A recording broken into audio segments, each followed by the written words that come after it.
Dalam upaya mewujudkan Kabupaten Pali menjadi daerah lumbung pangan, pemerintah Kabupaten Pali melalui Dinas Pertanian Pali menggelar kegiatan Rembuk Kontak Tani Nelayan Andalan atau yang disingkat dengan KTNA di Kecamatan Tanah Abang pada Kamis pagi.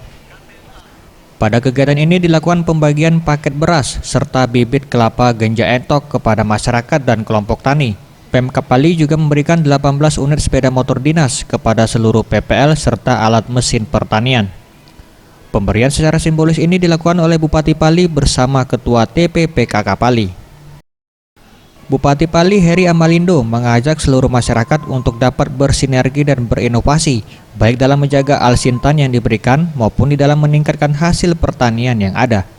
Kami harapkan tadi tentunya kucuran-kucuran dana partai itu uang dari pemerintah tentunya untuk rakyat dan jangan sampai terkotak-kotak. Artinya bantulah kepada petani-petani yang untuk rakyat, artinya bukan petani.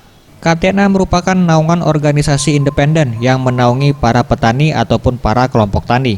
Wakil Ketua KTNA Sumsel Teguh Karsono berharap dengan diadakannya kegiatan ini seluruh petani dan pengurus KTNA di Kabupaten Pali dapat termotivasi dalam meningkatkan hasil pertanian. Dan harapan kami dari Provinsi Sumatera Selatan ini bisa menjadi motivasi petani nelayan Kabupaten Pali dengan begitu pertanian. Boris Simbolon, Sriwijaya TV.